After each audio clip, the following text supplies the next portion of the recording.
Hello everyone, simply studies চ্যানেলের পক্ষ থেকে তোমাদের সকলকে জানাই স্বাগত। আগের ক্লাসগুলিতে আমি পর্বত ও পর্বতের শ্রেণীবিভাগ সম্পর্কে আলোচনা করেছি। তো আজকে যে বিষয়টি নিয়ে আলোচনা করব, যেটি একটি খুব গুরুত্বপূর্ণ বিষয়, তো চলো তাহলে শুরু করি। আর তোমরা অবশ্যই ক্লাসটা মন দিয়ে শেষ অবধি দেখতে থাকো। আচ্ছা, একটা কথা কি ভেবে দেখেছো? এই যে পৃথিবীতে এত ভূমিরূপ রয়েছে, যেমন পর্বত, মালভূমি, সমভূমি, এর গুরুত্ব কি শুধুমাত্র ভূগোলের বিষয় হিসেবে? আমাদের জীবনের সাথে কি ভূমিরূপগুলির কোনো সম্পর্ক নেই? অবশ্যই আছে। তাই আজকের ক্লাসে আমরা জানব পর্বতগুলি আমাদের জীবনে কিভাবে প্রভাব ফেলছে। প্রথমে জেনে নিই পর্বত কাকে বলে।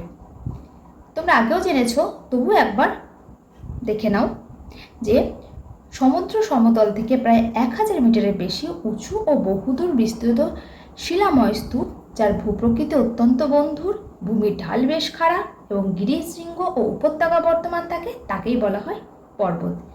এই যে খাড়াভাবে দাঁড়িয়ে থাকা এই পর্বত মানুষের জীবনকে বিভিন্নভাবে প্রভাবিত করছে। যেমন ধরো, জলবায়ুর ওপর প্রভাব বিস্তার বা জলবায়ু নিয়ন্ত্রণ। দেখো, আমাদের সবার বাড়ির চারপাশটা একটা উঁচু পাঁচিল দিয়ে ঘেরা থাকে, যাতে আমাদের বাড়ি সুরক্ষিত থাকে, তাই না? ঠিক সেই রকমই একটা সুউচ্চ বিশাল পর্বত পাঁচিলের মতো একটা বাধা হিসেবে অবস্থান করে, যাতে অন্য কোনো জায়গা থেকেও উষ্ণ বা শীতল বায়ু প্রবাহিত হয়ে সেই পর্বতকে ডিঙিয়ে ভিতরে না আসতে পারে। এই যে যেমন ধরো, ভারতের উত্তর দিকে জুড়ে রয়েছে হিমালয় পর্বতশ্রেণী, যেটা শীতকালে সাইবেরিয়া থেকে আসা তীব্র ঠান্ডা বাতাসকে ভারতে ঢুকতে দেয় না, যার ফলে ভারত প্রবল শীতের হাত থেকে রক্ষা পায়। শুধুমাত্র তাই নয়, জলীয় বাষ্পপূর্ণ বায়ু পর্বতের গায়ে বাধা পেয়ে প্রচুর পরিমাণে বৃষ্টিপাত ঘটাতে পারে। এই যেমন ধরো, ভারতের ক্ষেত্রে দক্ষিণ পূর্ব মৌসুমী বায়ু হিমালয় পর্বতের গায়ে বাধা পেয়ে এখানে প্রচুর পরিমাণে শৈলোৎক্ষেপ বৃষ্টিপাত ঘটায়। তাহলে পর্বতের অবস্থান জলবায়ুর উপর কিভাবে প্রভাব ফেলছে সেটা আমরা জানলাম। এরপর বলতে হবে, পর্বত কিন্তু নদ নদীর উৎস হিসাবে একটা গুরুত্বপূর্ণ ভূমিকা নেয়। বরফে ঢাকা পর্বতশৃঙ্গ থেকে অনেক নদ নদীর সৃষ্টি হয়েছে। এই যেমন ধরো, হিমালয় পর্বতের গঙ্গোত্রী হিমবাহের গোমুখ গুহা থেকে গঙ্গা নদীর সৃষ্টি হয়েছে। এরপর হলো প্রাকৃতিক সীমানা। পর্বত যেমন দুটি দেশের সীমানা নির্দিষ্ট করে, ঠিক তেমনই কোনো দেশকে বিদেশি শত্রুর হাত থেকে রক্ষাও করে। যেমন ধরো, ভারত ও চীন সীমারেখা অনেকটাই পর্বত দ্বারা চিহ্নিত। দেশের সীমান্তে উঁচু পর্বত অবস্থান করলে দেশটি বহিঃশত্রুর আক্রমণ থেকেও রেহাই পায়। এরপর বলবো পানীয় জলের যোগান। বেশিরভাগ বড় বড় নদীর উৎপত্তি হয়েছে পর্বত থেকে। একটু লক্ষ্য করলে দেখা যায় যে বড় বড় সব শহরে পানীয় জলের একমাত্র ভরসা হলো এই নদীগুলি।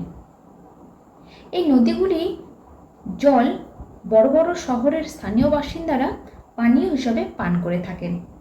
এছাড়াও কৃষিকাজের জন্য যে ব্যাপক পরিমাণে জলের প্রয়োজন হয়, তা আসে এইসব নদীগুলি থেকেই। পর্বতের গা বেয়ে নেমে আসা এই নদীগুলির জলের নানা রকম উপকারী পদার্থ মিশে থাকে, যা কৃষিকাজের প্রভূত সাহায্য করে। এরপর হলো জলবিদ্যুৎ উৎপাদন।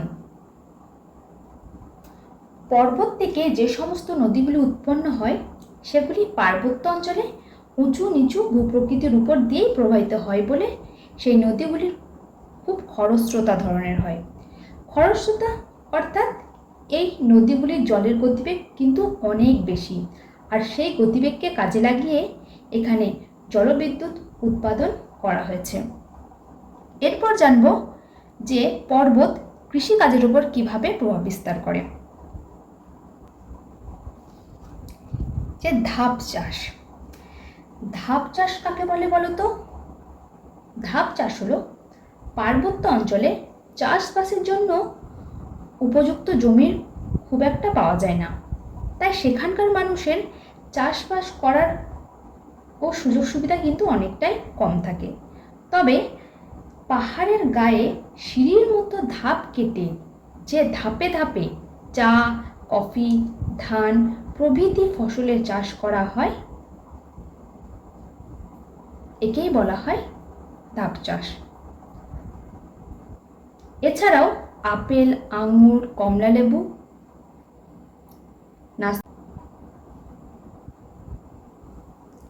এরপর হলো পশুপালন। স্বল্প বৃষ্টিযুক্ত পার্বত্য অঞ্চলে তৃণভূমির প্রাধান্যের জন্য পশুপালন করা হয়, অর্থাৎ এই পর্বতের ঢালে থাকা তৃণভূমিগুলিতে পশুচারণ করেও কিন্তু এখানকার বহু মানুষ জীবিকা নির্বাহ করে থাকে। এমনকি কাশ্মীর, হিমাচল প্রদেশ প্রভৃতি অঞ্চলে অনেক উপজাতিদেরই পশুপালনই একমাত্র পেশা। এবার আমরা জানব যে বন সম্পদ যোগানের ক্ষেত্রে পর্বতগুলি কিভাবে প্রভাব বিস্তার করছে। পার্বত্য অঞ্চলগুলিতে সাধারণত প্রচুর পরিমাণে গাছপালা জন্মায়, যার থেকে খুব সহজেই নরম কাঠের যোগান পাওয়া যায়। তাছাড়াও বিভিন্ন ভেষজ উদ্ভিদ, ফল, মধু, মোম ইত্যাদিও বনভূমি থেকে পাওয়া যায়। তাই পার্বত্য অঞ্চল বনজ সম্পদের ভাণ্ডার হিসেবে একটা গুরুত্বপূর্ণ ভূমিকা পালন করে।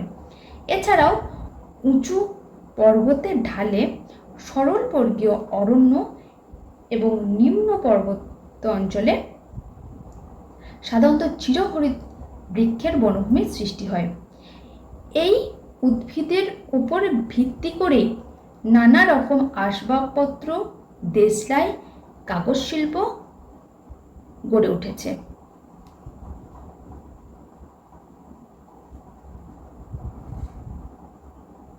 এখানকার জনবসতি কেমন হয়?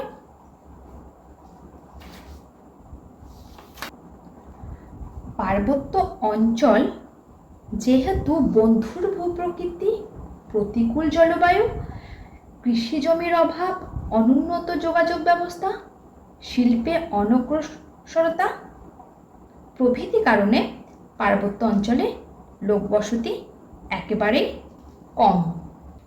আর সবশেষে যেটা না বললেই নয়, সেটা হলো পর্যটন শিল্প। পাহাড় মানেই আমাদের কাছে ঘুরতে যাওয়ার একটা আদর্শ জায়গা। সুযোগ পেলেই আমরা গরমের ছুটি কিংবা পুজোর ছুটিতে বেরিয়ে পড়ি পাহাড়ের উদ্দেশ্যে। তার কারণটা হলো পাহাড়ের যে প্রাকৃতিক সৌন্দর্য আর আরামদায়ক আবহাওয়া। এই কারণেই পাহাড়কে কেন্দ্র করে পর্যটন শিল্প গড়ে ওঠে।